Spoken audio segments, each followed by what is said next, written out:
How do you create an inbound sequence in order to get more speaking gigs? How'd you do that? I see that success is not something you pursue. It is something you are.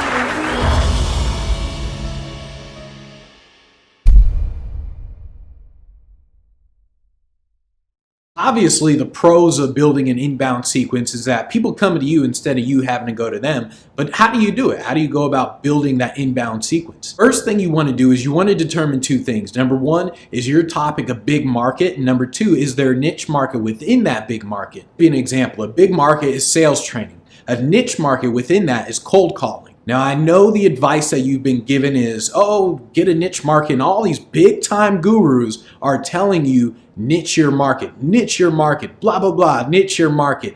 But if you look at what they're doing, you'll notice that they're in a huge market. They tell you to niche your market while they're speaking to a huge, massive market. Do not niche your market to a point where you go out of business. Think in terms of a big market like sales training, then a smaller market within that market like cold calling. That way you can create tons of videos on sales training or whatever your big market is, but you can sell specific products to where it's niched like cold calling. I repeat, do not listen to these top gurus telling you to niche your market to a point where it's so niched that you can't sell. Any person, any guru who has told you to niche your market, I guarantee you they are in a massive market themselves. Every single one of them. So first thing is determine a big market, then a niche market within that big market in order for you to create content on. And your content that you're gonna create, it has to attract the type of people that you want to attract. So if I'm a sales speaker and I'm building an inbound way to get more gigs, then the type of content that I could create is how to be better at sales. But think about who that attracts. That attracts salespeople.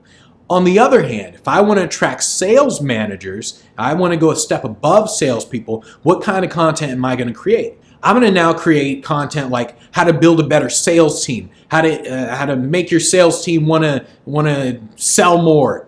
So that's the kind of content I'm going to create. You have to make sure that the content that you're going to create is going to attract the people that you want to attract. If you're not attracting the right people, then it's because of your content. So you're going to have to change your content in order to get the right people. After I picked a big market, after I also picked a niche market within that big market, now I want to focus on a tribe builder. A tribe builder is the main thing that you're going to build your tribe around. So maybe you want to do videos. So you're going to, okay, I'm just going to focus on videos 80% of the time. Sure, I'll do some audios, but I'm going to focus on videos. Pick one main tribe builder. It can be videos, it can be a written blog, it can be a podcast.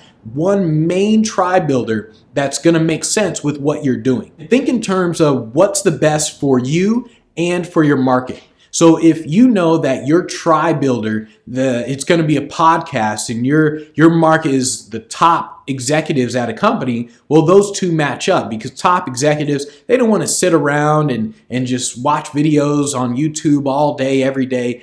They want to listen to a podcast as they're driving to work. So it matches up. And also pick a tribe builder where you know you're going to keep up with it. So if you absolutely hate making videos, then you're not going to make videos. Even if you say, oh, I'm going to make a ton of YouTube videos, that's what I'm going to do, but you hate being on camera, then you're not going to make videos. Or if you hate writing, then you're not going to write a blog. You're not going to write all these blog posts. So pick a tribe builder that makes sense for you. The next thing you want to do is you need to figure out a way you're going to generate a ton of ideas on generating content. I personally use Evernote, where I literally have it set up to where there's a ton of ideas in there. So whenever something pops into my head, I can pull out my phone and I type it into Evernote, and I create ideas from everything. That's what you have to do.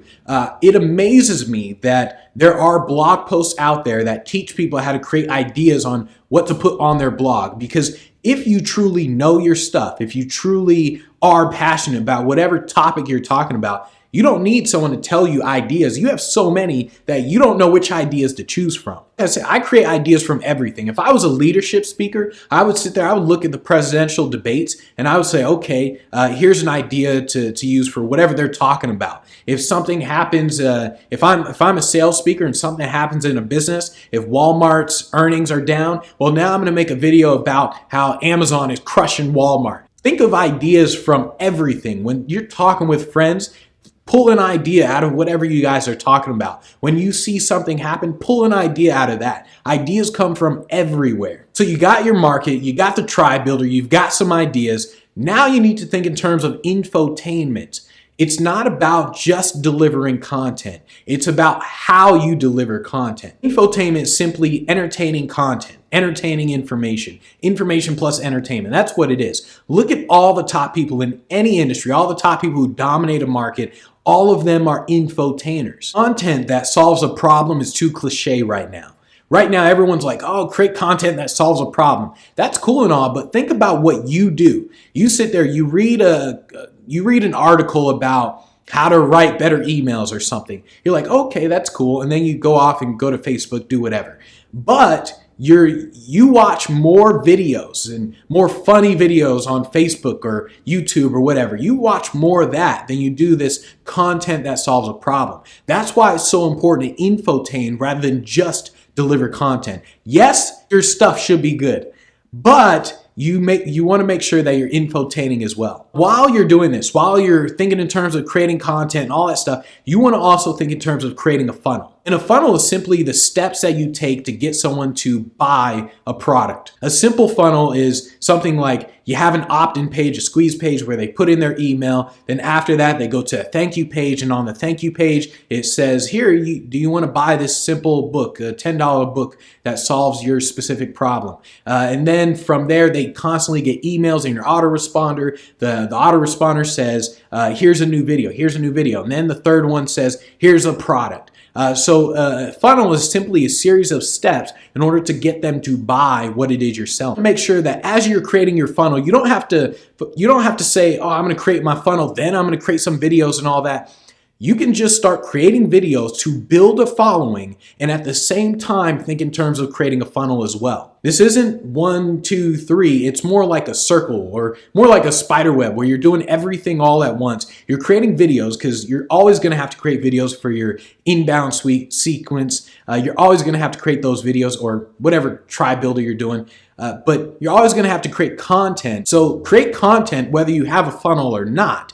Start delivering that content, and while you're delivering that content, think in terms of a funnel. So, okay, I'm going to create this squeeze page, and then I'm going to create this webinar thing, and then once they do that, they're going to go here, and once they do that, then they're going to do this. So create it at the same time as you're delivering content. The next thing is you want to make sure that you're promoting content. When you're promoting content, you post your stuff everywhere. I mean, you can sit there, you can have it on Twitter, Facebook, wherever you want, wherever it makes sense, all of them.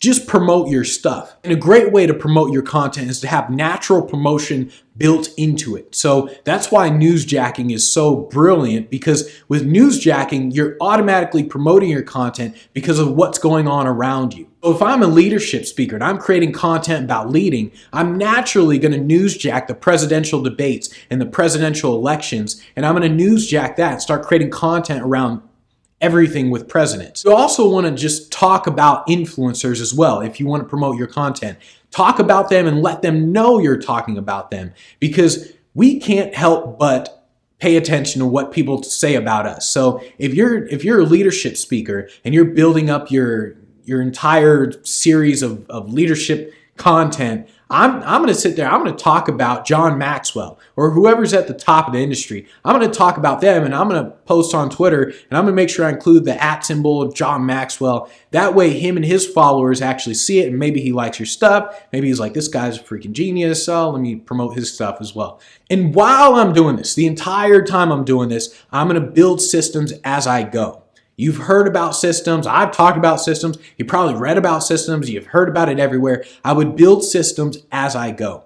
A system, when you know you have a system, when you can describe the entire process to anyone. It's a series of steps to describe what it is you're doing. So the way you build systems as you go is to simply record everything as you do it. So maybe you're writing an email that you're going to put into the autoresponder for your content. You record the email, you put it into a document, a PDF, whatever it is, you just save that. That way later on down the line, you can put all the stuff into an autoresponder and you're building these systems as you go. You can have systems for how you write emails, for how you test things and how you create and promote content. You can have systems for anything.